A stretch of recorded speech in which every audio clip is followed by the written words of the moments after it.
하나님이 역사 가운데 하신 모든 일들을 찬양하며 저희들 개인에게 베풀어 주신 구원의 은혜들을 찬양하고 여전히 저희들을 보호하시며 이끌어 가심을 찬양합니다.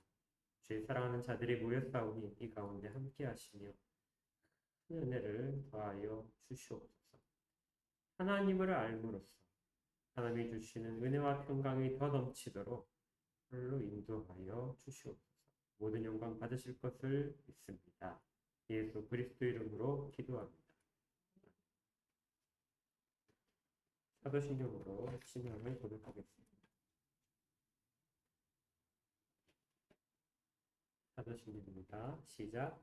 전능하사 천지를 만드신 하나님 아버지를 내가 믿사오며 그의 아들 우리 주 예수 그리스도를 믿사오니 이는 성령으로 잉태하사 동정녀 마리아에게 나시고 본디오 빌라도에게 고난을 받으사 십자가에 못 박혀 죽으시고 장사한 지 사흘 만에 죽은 자 가운데서 다시 살아나시며 하늘에 오르사 전능하신 하나님 우편에 앉아 계시다가 저리로서 산자와 죽은 자를 심판하러 오시리라. 성령을 믿사오며 거룩한 공예와 성도가 서로 교통하는 것과 죄를 사하여 주시는 것과 몸이 다시 사는 것과 영원히 사는 것을 믿사옵나이다. 함께 기도하겠습니다.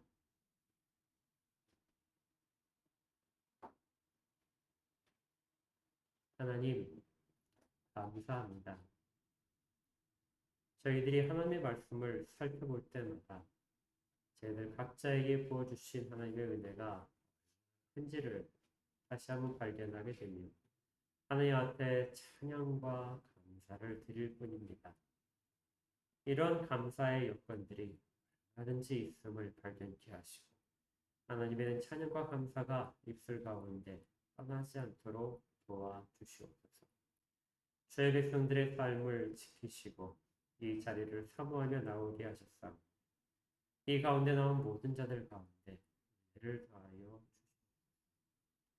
말씀이 그들 가운데 떨어짐으로 말미암아 그들 밭을 기경하신 하나님의 뜻대로 싹이 자라게 하시고 좋은 열매들이 맺힐 수 있도록 인도하여 주시옵소서.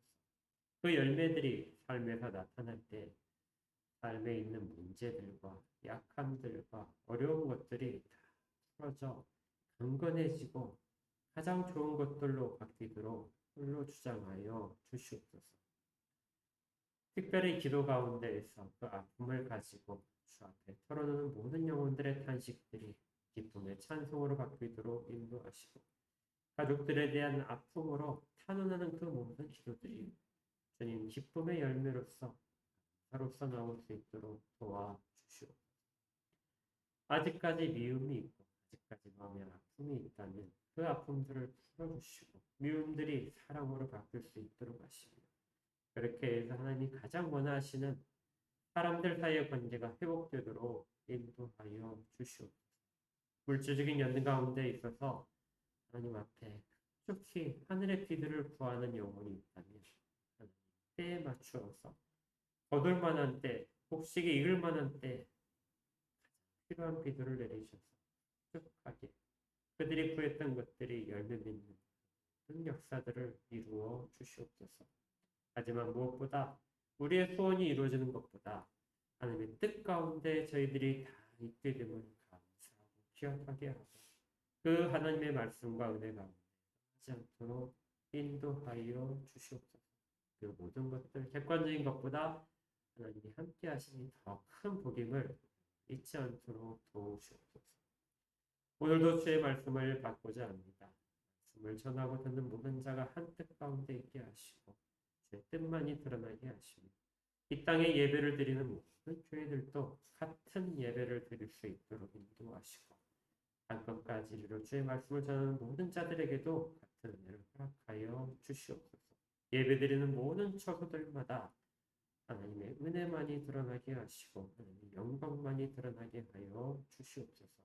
예수 그리스도 이름으로 축복하며 기도합니다. 하나님의 말씀을 받도록 하겠습니다. 에베소서 5장 21절부터 24절까지의 말씀입니다.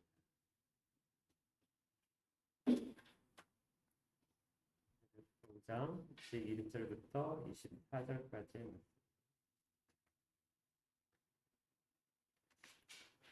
제가 하나님의 말씀을 받들어 읽도록 하겠습니다. 하나님의 말씀을 받으십시오.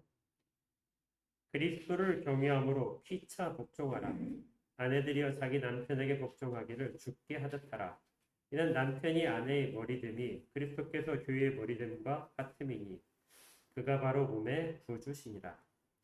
그러므로 교회가 그리스도에게 하듯 아내들도 범사에 자기 남편에게 복종할지니라. 오늘 제목이 아내여 남편이여 이렇게 되어 있습니다. 1이라고 되어 있는 것은 다음 주에는 이제 아내 남편이요 2가 되겠죠. 예, 벌써 본문만 읽어도 얼굴에 이렇게 미소가 쭉 흐르시는 걸 보니까 이 본문이 굉장히 색다르게 다가가는 부분이죠. 부부 사이에 대한 예절입니다. 부부 사이 관계 속에서 어떤 부분이 있어야 되는가에 대한 바울의 권면입니다. 2주에 살펴볼 텐데 오늘은 아내가 남편에게 대해야 되는 부분을 먼저 살펴보고 다음 주에는 이제 남편이 아내에 대해서 어떻게 하는지를 알아보겠습니다. 결론은 아주 간단하죠. 어떻게 하라고요? 피차 복종하는 예, 피차 복종하라 합니다.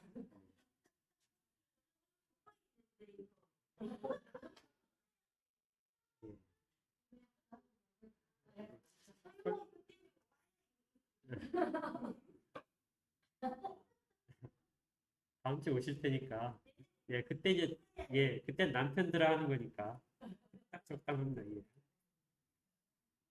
예, 이 본문에 있어서 이제 여러분들이 사실은 모르시는 분들은 없을 겁니다. 그렇죠? 다 아시는 분들이고 심지어 믿지 않는 사람들도 믿지 않는 남편들도 이 본문에 대해서는 아주 잘 압니다.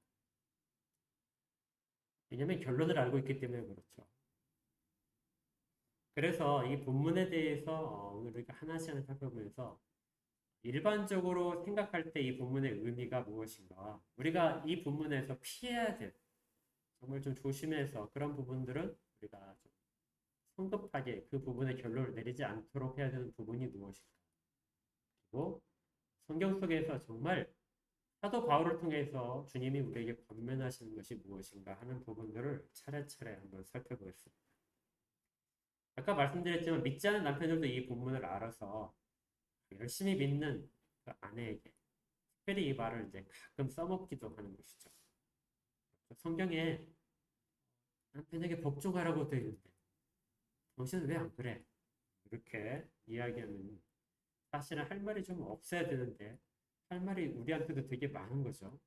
그래서 계속 그건 그게 아니면 하면서 얘기하는데 별로 그것이 설득력이 있어 보이지는 않습니다. 반대로 아내들이 남편들한테 이 말을 하는 것은 거의 없겠죠. 당신 왜 이래? 그러면은 아내가 여보 성경에 하나님 말씀에 남편에게 복종하라고 했어. 그래서 내가 당신한테 복종하는 거야. 이렇게 말하면서 성경을 인용하는 아내들은 제가 한 번도 본 적이 없습니다. 여러분들 그래 보신 적 있으세요? 그러세요? 네. 아유,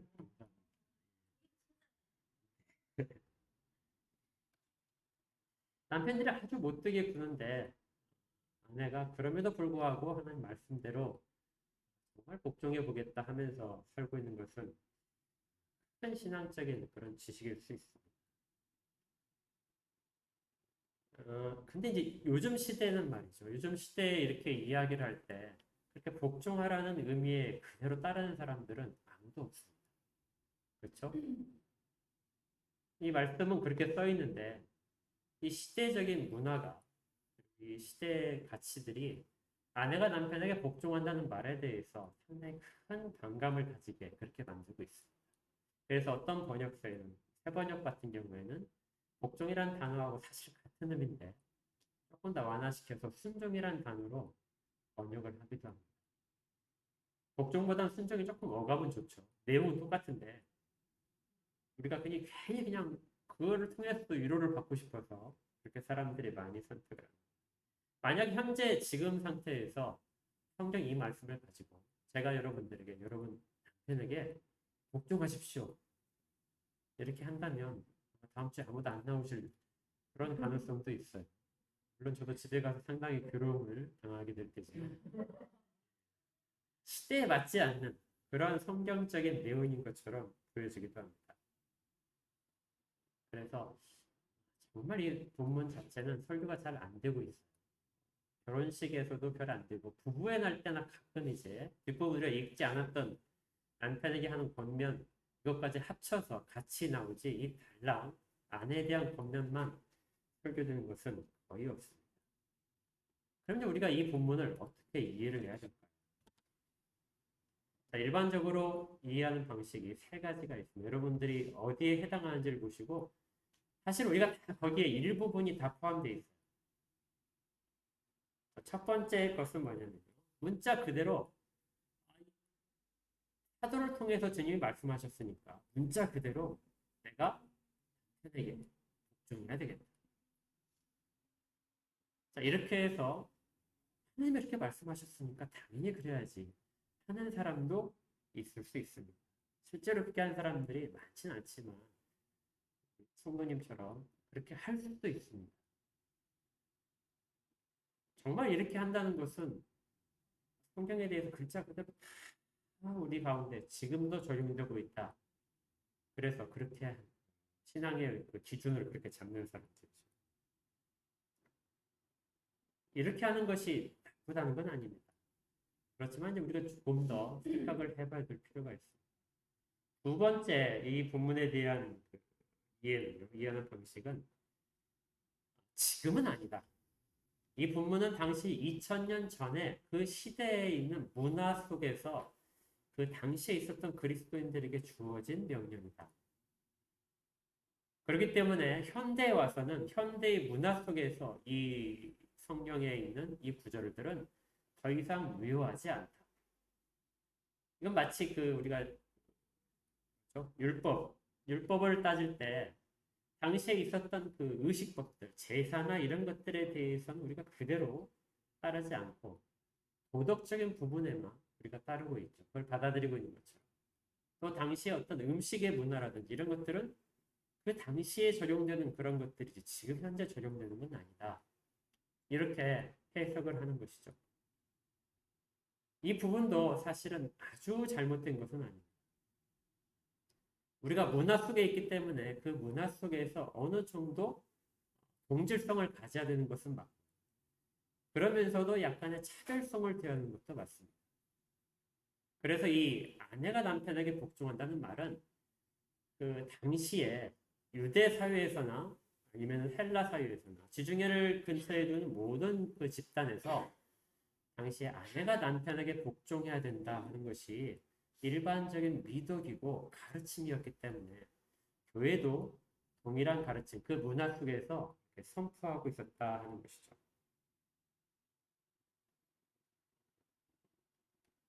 자, 그런데 이러한 부분들을 좀 자세히 살펴보게 되면 약간의 좀 의문점들이 생기게 됩니다. 왜냐하면 남편에게 복종하라 이 말이 무슨 뜻이냐면요. 남편에게 아내가 종속되어 있다는 뜻입니다. 뭐라고요? 아내가 남편에게 종속되어 있다, 속해 있다. 그래서 그걸 우리 성경 본문에서 23절에 이렇게 되어 있습니다. 이는 남편이 아내의 머리가 된다.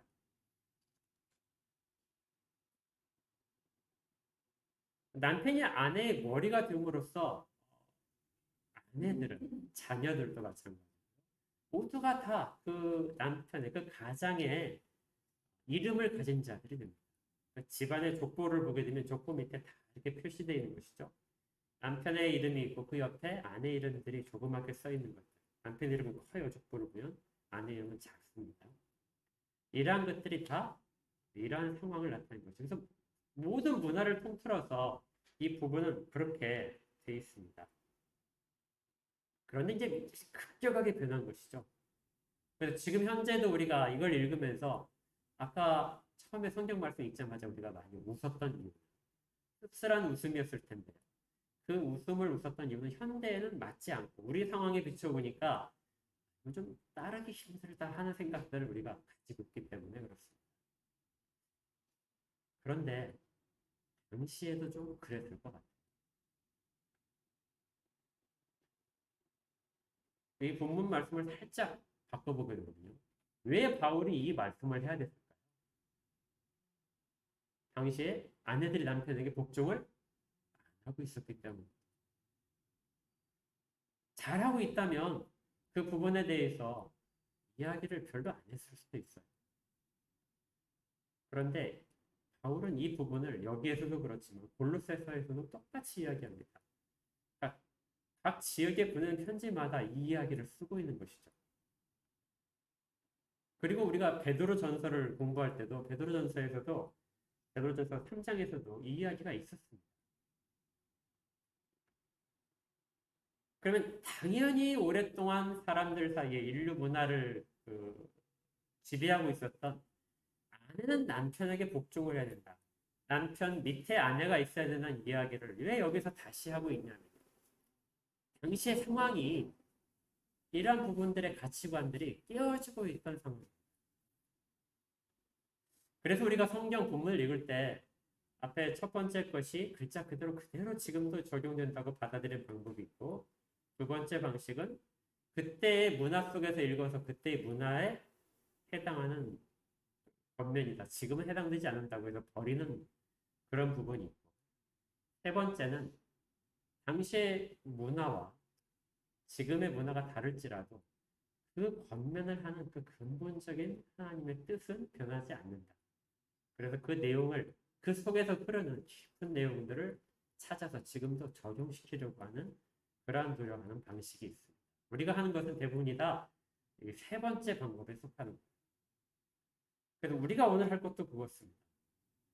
주의 말씀이 과연 어떻게 우리 가운데 적용이 될 수 있는가? 그 당시의 그 상황 속으로 다시 돌아가야 되는 것이죠. 당시의 문화가 과연 어땠는가? 아까 말씀드렸지만 기본적으로 고대 사회에서는 남자가 여자의 머리가 되는 것이 기본이었습니다. 사실 여자들은 그 어떤 성을 가질 수 있는, 그러니까 우리가 하는 것처럼 여자가 성을 가질 수 있는 것들은 사실은 거의 없었죠. 지금도 외국 문화에 영어권에서 남아있지만 여자는 결혼하게 되면 자신의 성을 버리고 남편의 성을 따라야 된다. 이것이 오래된 풍습이었습니다. 그런데 이것이 바뀌기 시작했어요. 로마 시대가 되면서 여자가 남편한테 종속되어 있다는 이 표현들이 바뀌어서 여자가 독립적인 활동을 할 수 있도록 조금씩 바뀌어 나갔습니다. 이것이 예수님이 태어나던 그때 바로 그 앞뒤를 해가지고 여성의 권위가 홀등하게 신장됐어요. 제가 이 부분을 이제 살펴보기 위해서 인터넷으로 검색을 해봤더니 로마 시대 여성의 지위라는 검색어를 가지고 쭉 찾아봤더니 그 음식으로 읽는 로마사라는 책이 있더라고요. 제가 그 책을 산 건 아니고 읽진 않았는데 그 책을 이제 그 어떤 분이 중간중간에 이제 요약을 해놓은 부분들이 책에 대해서. 근데 그 중에서 당시 여성의 지위를 알 수 있는 부분들이 있어서 제가 또 참고를 했습니다. 로마 시대 때 1세기의 그 벽화들을 보게 되면 잔치를 벌이는 장면들이 꽤 많이 그려져 있는데요. 그때 여자들이 남자들과 같이 잔치에 참여하는 장면들이 그려져 있습니다. 그런데 이 여자들이 잔치에 참여하는 모습이 어떤 그 옆에 음식을 들고 시중을 드는 것도 아니고 어떤 춤을 추는 모습도 아니고 당시에는 그 잔치를 벌이게 되면 비스듬하게 앉아서 몸을 기울여서 느긋하게 이제 그렇게 하면서 잔치를 즐기는 것이거든요. 그런데 여자들이 그런 자세를 하고 있는 거죠. 개인적인 공간에서 그렇게 하는 것이 아니라 어떤 가족들의 공간이 아니라 공식적인 잔치인데도 불구하고 외국 사람들이 많이 참여하는 잔치인데도 불구하고 그 연회 속에서 이렇게 편안한 자세를 하고 있다. 그러니까 여성의 지위가 굉장히 올라간 상황을 나타낸다는 것입니다. 잔치의 주인이 될 수 있는 사람. 실제로 당시에 로마 법들을 인용을 하고 있는데 여자는 기본적으로는 남편에게 매어 있어야 됐습니다. 그런데 여자가 계속 매이는 것이 아니라 자녀를 셋을 낳잖아요. 자녀를 셋을 낳게 되면 여자가 독립적인 존재로 그다음부터 선언이 됩니다. 남편과 아무 관계가 없이 자기의 모든 재산권도 행사할 수 있고 자기의 그 이름을 가지고 무엇인지 다 할 수 있게 돼요. 남편으로부터 사실은 독립되는 존재로 인정을 받을 수 있어요. 그게 로마 법에 있었다고 합니다.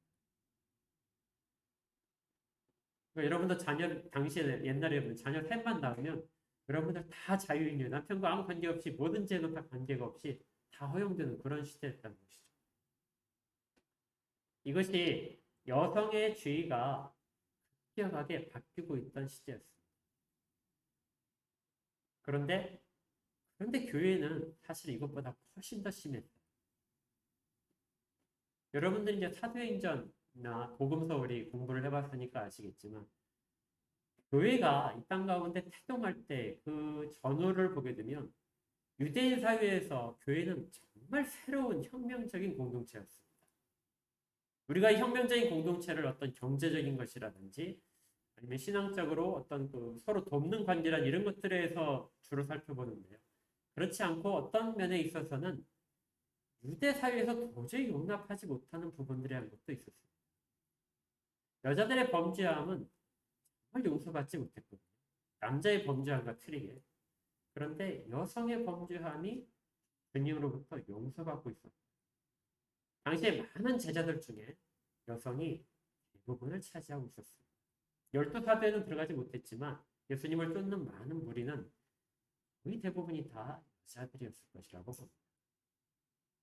그러니까 당시에 사람들 숫자를 셀 때 여성과 아이들은 다 숫자 가운데 들어가지도 못한 그런 상황인데도 불구하고 주님의 가르침을 가장 열심히 따르던 사람들은 바로 여자들이었다는 것이죠.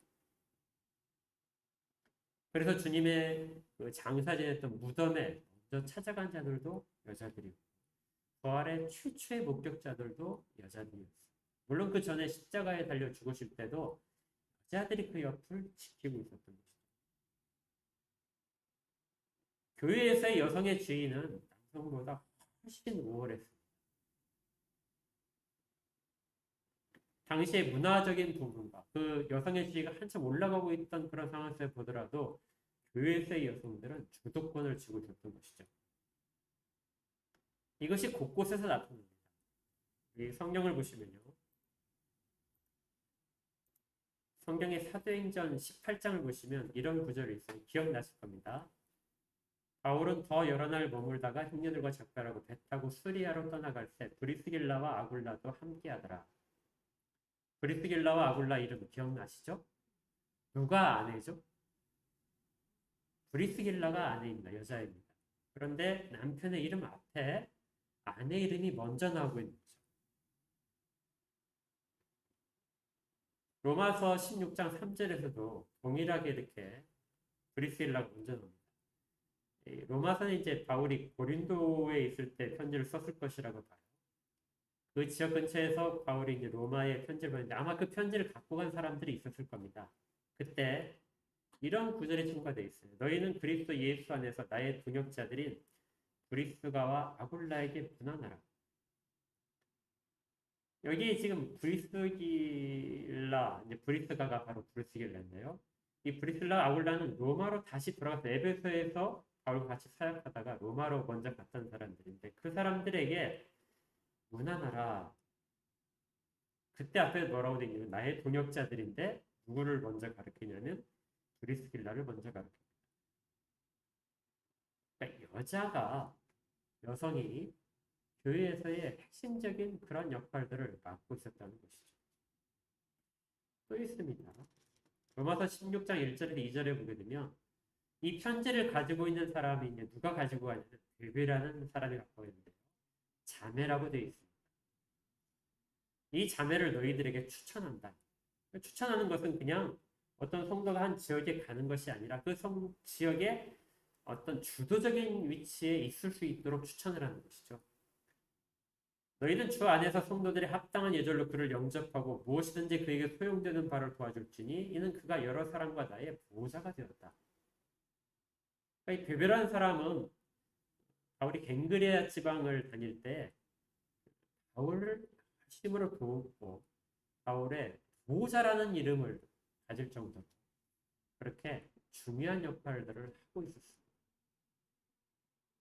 그러니까 여성의 이름이 공식적으로 이렇게 지명이 되면서 그 역할들이 자세하게 높임을 받는 것들은 교회 속에서 여성의 주의가 매우 특별한 상황이었다는 것을 알려줍니다.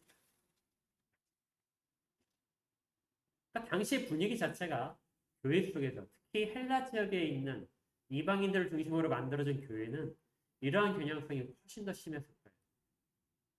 문화적으로도 이제 막 여성의 주의가 높아지고 있고 교회 속에서는 실질적으로 여성들이 주도권을 쥐고 있고 훨씬 더 은사적인 부분에서도 여성들이 훨씬 많이 받았을 겁니다. 여러분들 은사를 특히 가시적으로 나타나는 은사들 남자들보다는 여성들이 훨씬 잘 받아요. 성령 충만해서 밖으로 드러나는 어떤 부분이 있다면 여성들이 훨씬 더 자세히 세밀하고도 격정적으로 드러납니다. 그러니까 이런 부분들이 나타나고 있던 교회 상황 속에서 이 부분이 이제 문제가 된 것이죠. 이 문화 속에서 바울이 어떤 거 답을 내줘야 됩니다.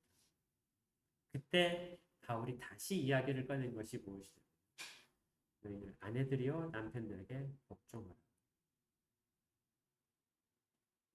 그러면 그냥 복종해야 될까요?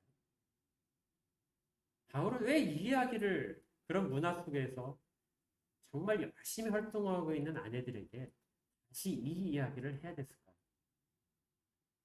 여기에 대해서 먼저 우리가 절대 이렇게 해석하면 안 되는 것들을 몇 가지를 알려드리겠습니다. 첫 번째, 바울은 여자가 숙명적으로 남편에게 복종해야 되는 존재이기 때문에 그렇게 복종하라고 권면한다. 이 이야기는 피해야 됩니다. 이런 근거는 이제 어디에 있냐면 이렇게 주장할 수 있는 사람들은 창세기 3장 16절에 이렇게 되어 있습니다. 또 여자에게 이르시되 내가 너에게 임신하는 고통을 크게 더하리니 내가 수고하고 자식을 낳을 것이며 너는 남편을 원하고 남편은 너를 다스릴 것이니라. 남편이 어떻게 한다고요? 너를 다스릴 것이다. 너는 남편을 원한다. 너는 남편이 없이면 설 수 없는 존재다. 그래서 항상 자기의 부족한 면을 채우기 위해서 남편을 계속해서 구해야 되는 존재다. 그리고 그 남편, 네가 간절히 원해서 찾아서 결혼을 한 그 남편은 너를 이게 될 것이다. 이것은 저주입니다. 그냥 단순한 축복이 아니고요. 여자가 처음에 돕는 배필로서의 위치에 있다가 아담을 범죄하게 만든 그 법에 대한 하나님의 징계죠. 여자가 임신의 고통을 겪어야 되고 자식을 낳는 것들이 여자에게 중요한 일이 되고 고통 가운데 수고 가운데 자녀를 낳아야 되고 그리고 남편에게 복종해야 된다. 남편의 다스림을 받아야 되는 것은 여자에게 가진 숙명이라는 것입니다. 그래서 바울이 지금 아내들에게 남편에게 복종하라 하고 하는 이 말은 정말 숙명적으로 이런 부분에서 여자들은 다 저주받은 존재이기 때문에 이렇게 해야 된다. 이렇게 해석을 하면 것이죠. 왜냐하면 우리가 복음을 전해 듣고 중생하게 되면 이전에 저주스러운 모든 것들로부터 우리가 자유롭게 됩니다. 그러니까 하와가 최초의 에덴 동산에서의 범죄함으로 받았던 그 사실은 모든 저주도 이제는 그것들과 끊어져 있는 상태인 것이죠. 표면적으로 임신을 할 때, 임신하고 아이를 낳을 때 수고하는 것, 그런 것들은 다 끊어지지 않았지만, 기본적으로 원칙적으로는 우리에게 가했던 저주들 가운데 많은 부분은 사실은 끊어진 것입니다. 때문에 바울이 다시금 그 창세기 말을 인용을 하면서 그렇게 할 필요는 전혀 없다는 것이죠. 그러니까 여러분들이 남편에게 복종하는 것은 숙명이 아닙니다. 인간이 가진 정말 벗어날 수 없는 굴레, 이것이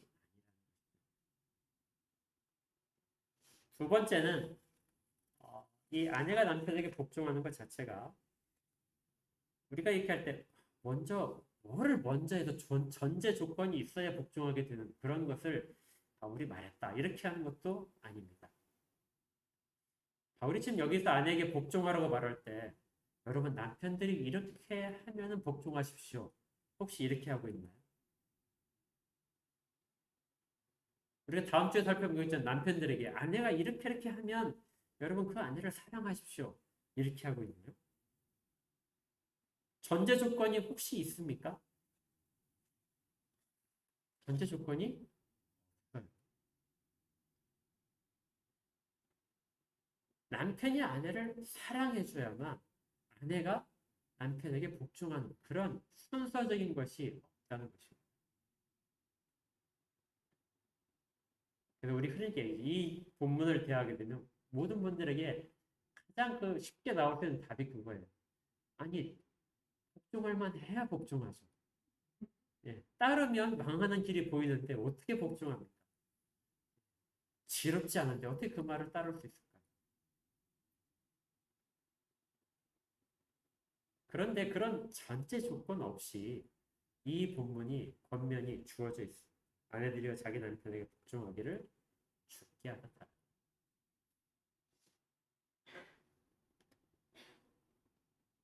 그래서 어떤 전제 조건을 먼저 남편에게 요구하는 것은 본문의 뜻이 아닙니다.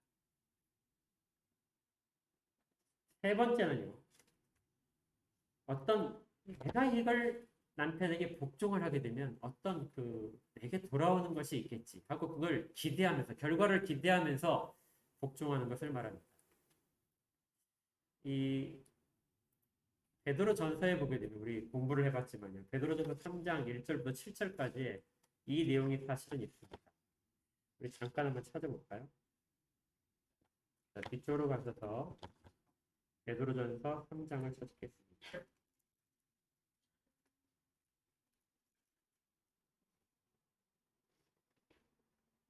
3장 1절을 보시면요. 이렇게 되어 있습니다.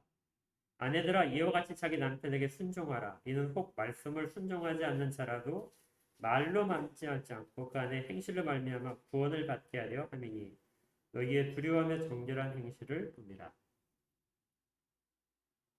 아내들이 자기 남편에게 여기 순종하라는 단어가 사실은 복종하라는 단어가 같은 단어예요. 번역만 이렇게 바꾸는 겁니다. 이와 같이 자기 남편에게 복종하라.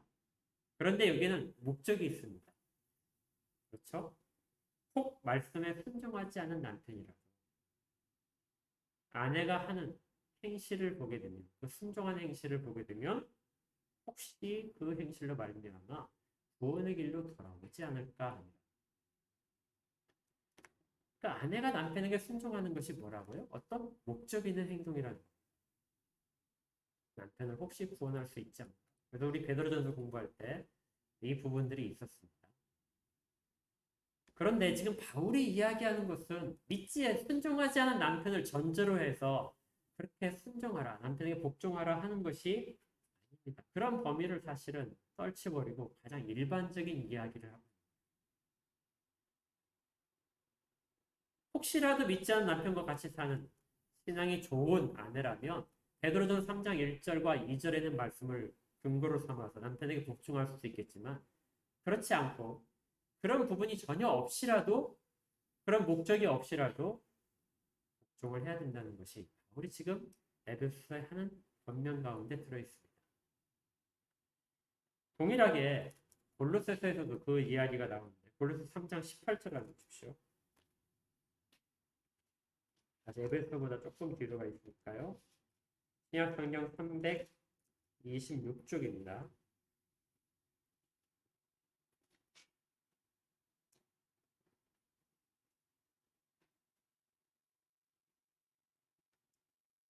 (18절만) 보겠습니다. 3장 18절 골로새서 3장 18절 아내들아 남편에게 복종하라. 이는 주 안에서 마땅하니라.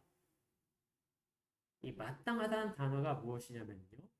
주 안에서 너희들이 주 안에 있다고 생각을 한다면 아내들은 남편들에게 이것이 적절하다. 아니면 어떤 의무적으로 반드시 해야 될 것이다 하는 거에 해당하는 것이 마땅하다. 당연히 그렇게 해야 된다.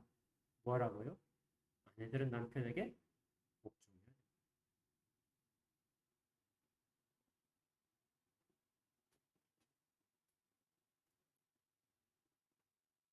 어떤 남편의 조건을 따지지 않고요. 어떤 시간적인 그 사건적인 순서를 따지지 않고 지금 바울이 골로새서나 에베소에 권면하는 그것이 너희들에게 마땅한 행위이기 때문에 당연히 그렇게 해야 되는 행위이기 때문에 복종해야 된다는 것이죠. 왜 이것이 그러면 그렇게 마땅히 행해야 될 것입니까? 우리가 그 하와가 받았던 저주로부터도 풀려나는 상태인데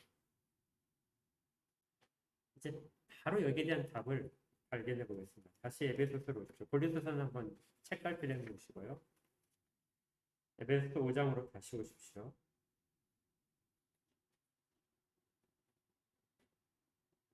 5장의 15절부터 우리가 21절까지의 말씀을 2주간에 걸쳐서 살펴봤습니다. 15절에 보니까 지혜로운 자가 나옵니다. 그러니까 우리가 하나님의 백성으로서 어떤 은혜를 받았는지를 쭉 살펴보고 그 은혜 가운데 거하는 자라면 어둠에 속하지 않고 악을 따르지 않고 가장 빛 가운데 빛의 자녀로서의 살아가는 모습이 있어야 되는데 그것이 지혜롭게 살아라. 세월을 아끼라. 그리고 주의 뜻이 무엇인지를 이해하도록 해라. 그리고 술에 취하지 말아라. 방탕에 살지 말아라. 그것 다음에 나온 것이 성령 충만이었죠. 항상 성령 충만으로 살아. 성령 충만이라는 것은 우리가 주의 뜻과 일치되는 상태를 말한다고 했습니다. 하나님이 말씀하신 것, 그 주의 뜻을 잘 이해하고 그대로 우리가 따를 때를 성령 충만이라고 하죠. 그 성령 충만의 모습으로 찬양이 계속해서 넘치고 그리고 범사에 감사하고 그리고 서로 간에 피차 복종하게 됩니다. 그리스도를 경외함으로 복종합니다. 이것이 성령 충만이라고 했습니다. 피차 복종하는 것. 이것이 가장 세상 가운데서 기본적으로 나타낸 이것이 바로 남편과 아내 사이라는 것입니다. 피차 복종하는데 복종할 대상을 누구를 할까요? 하고 누군가가 물어봤다면 주님이 뭐라고 말씀하셨어요? 아내들아, 누구에게 복종하라? 남편은 내가 누구에게 복종해야 될까요? 내가 주님을 정말 믿고 따르고 있는데 주님의 뜻대로 내가 따르고 싶은데 내가 누구에게 복종할까요? 첫 번째 누구예요? 아내에게 복종. 이 부부관계는 정말 가까운 듯 하면서도 세상에서 가장 먼 관계예요. 세상에서 가장 기초적인 관계입니다. 하나님과 사람 사이의 관계를 떼놓고 나면은 가장 원초적인 관계가 바로 부부관계. 그런데 가장 원수지간이 되고 가장 서로 이해 못해서 갈등이 많이 생길 수 있는 것도 바로 부부관계. 서로 가장 복종하지 못할 관계가 부부관계이기도 하죠.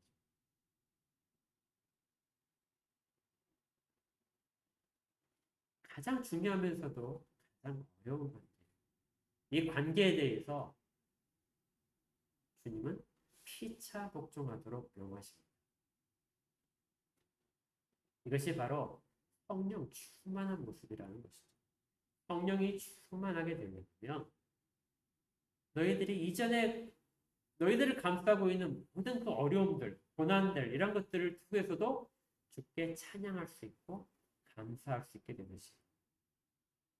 성령 충만하게 되면 가장 힘든 관계, 그 관계 속에서도 너희가 서로에게 복종할 수 있게 된다. 깨어졌던 관계, 가장 힘든 관계가 친밀한 관계 속으로 들어가게 됩니다. 이것이 바로 복종이라는 단어 속에 들어있습니다. 어떻게 하는 모습이냐면요. 죽게 하듯. 교회와 그리스도의 관계를 대조시키면서 아내와 남편의 관계로 연결시킵니다. 교회가 주님에 대해서 주님께 속해 있잖아요. 주님이 머리 되시잖아요. 그리스도인이라는 이름은 그리스도라는 이름 아래 각각의 성도들이 다 함께 있는 것이죠. 그래서 주의 뜻이 무엇인지를 늘 살피고 그 가운데 복종하는 것이 가장 큰 기쁨으로 나오게 된다는 것처럼 아내도 남편의 뜻이 무엇인지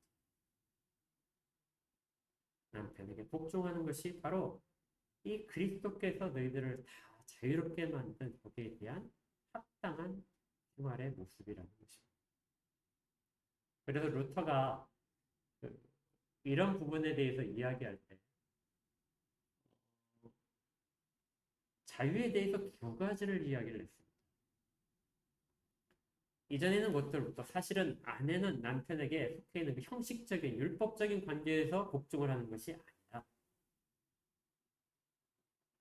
계약서에 썼듯이 남편과 결혼 서약을 함으로써 어떤 그 강제 조항이 생겨서 율법에 따라서 성경 조항도 그렇게 생각을 해서 하나님 앞에서 남편에게 복종하는 것이 아니다. 이건 정말 가슴 속에서 우러나오는 자발적인 모습이 되어야 합니다. 그래서 우리가 하는 모든 자유라고 하는 것은 이전에 억압적인 것으로부터의 자유도 되지만 그 자유를 사용해서 어떤 것을 향하는 자유가 필요하다.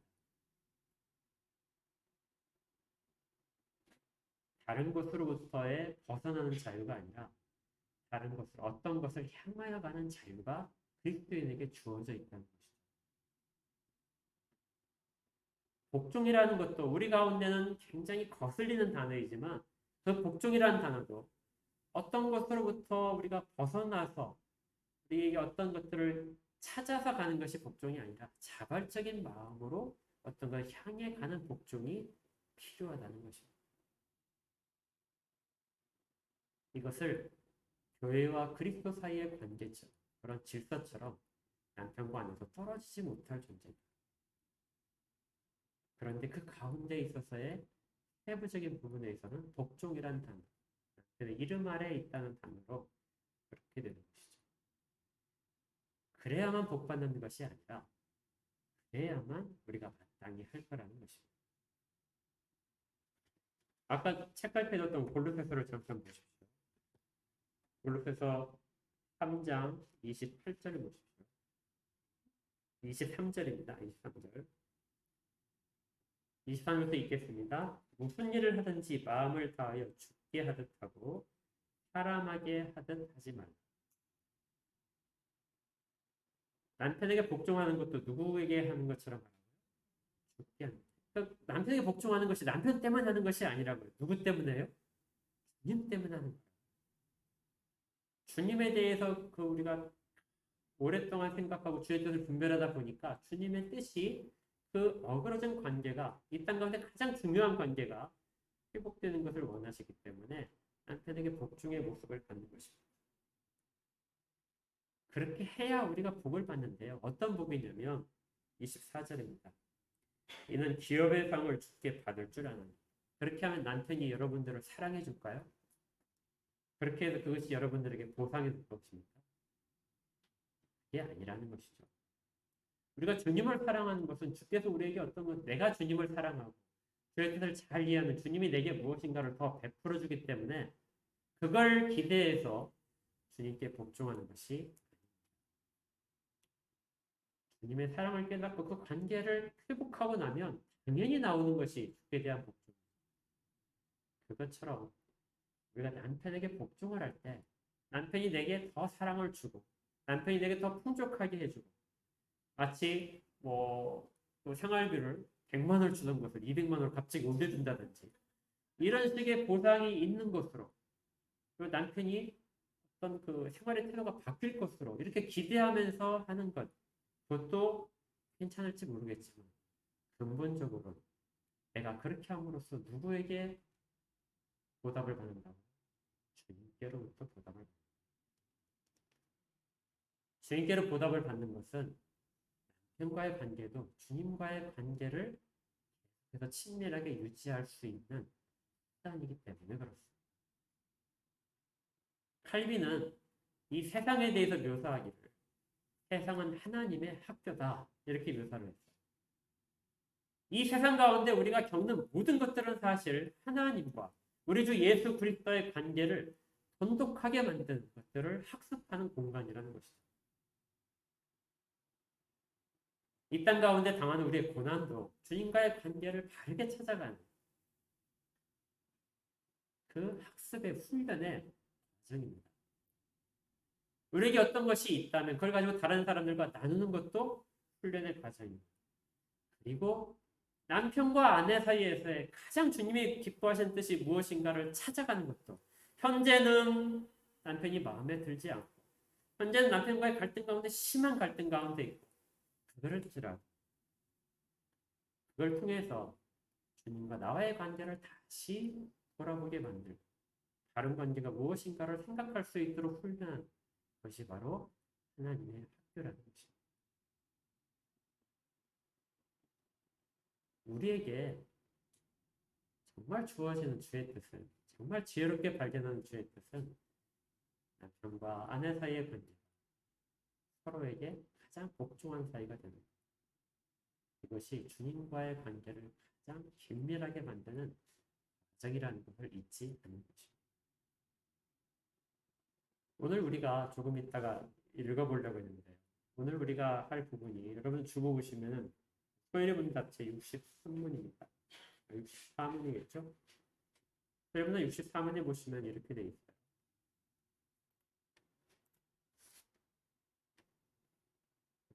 제가 오타가 있습니다. 63문입니다. 제5계명은 무엇입니까? 하는 부분인데요. 제5계명에서 명하는 것은 63문입니다. 5계명에서 명하는 것은 각 사람에게 속한 자기들의 지위와 일륜 관계에 대한 의무, 상하와 평등을 따라 높일 자를 높이고 그에 합당한 의무를 다하는 것입니다. 제5계명이 무엇이죠?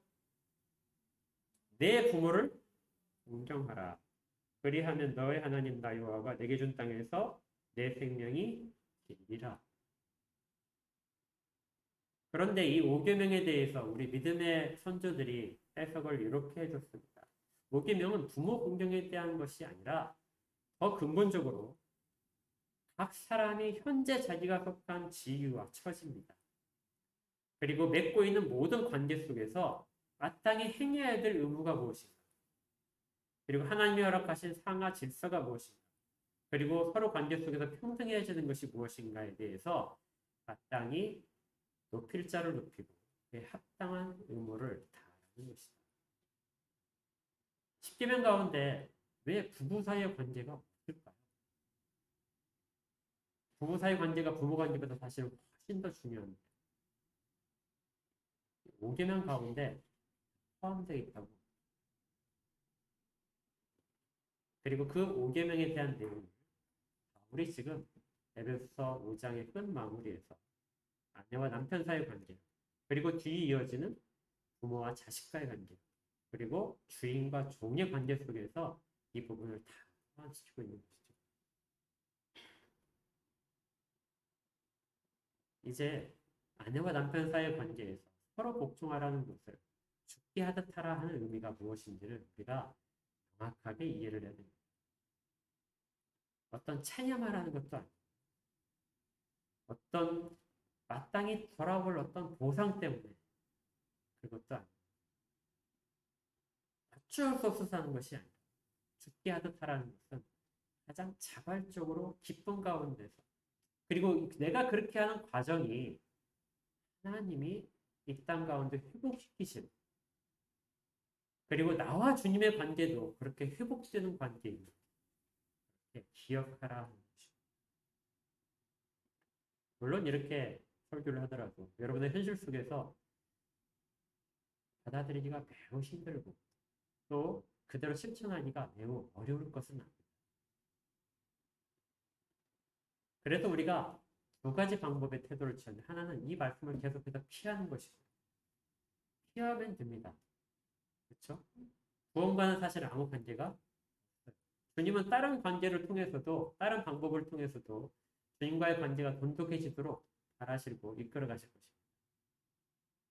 그런데 또 다른 방식으로는 좀 더 이것이 지름길이다. 주님과의 관계가 가장 회복되는 지름길이다. 가장 정규 코스다 하는 것을 기억하시기를 바랍니다. 그래서 아내는 남편에게 복종하십시오. 또 다음 주 하겠지만 남편도 아내에게 복종을 해야 됩니다. 사랑하라는 표현과 복종하라는 표현 중에 택하라면 사랑을 택하겠지만 사랑과 복종은 사실은 우리 신앙적인 면으로 보게 되면 똑같습니다. 여러분들이 주님을 사랑하면 주님께 어떻게 하죠? 복종합니다. 이스라엘 백성들 가운데 구약에도 마찬가지죠. 전혀 차이가 없는 단어. 주님을 사랑하시기를 원하고 그 사랑 안에 가장 깊이 들어가기를 원하고 정말 굳건하게 서로 관계가 맺어지기를 원하고 그렇다면 서로에게 복종하십시오. 죽게 하듯 하십시오.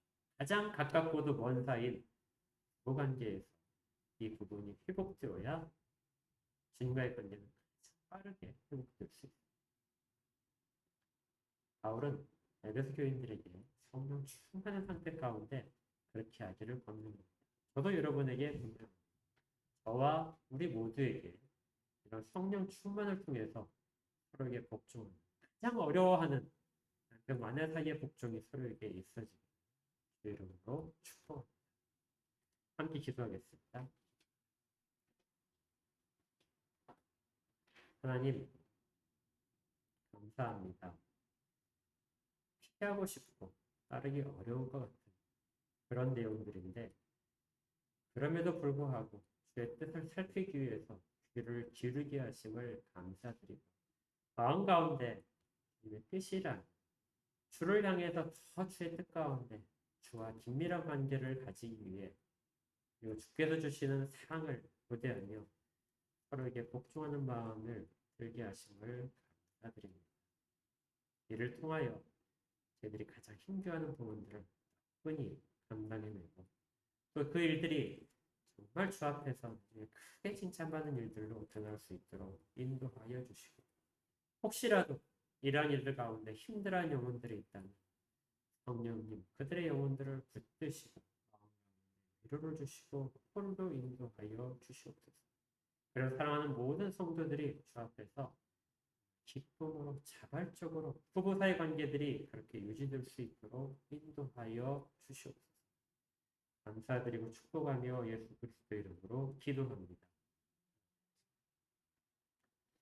헌성하도록 하겠습니다.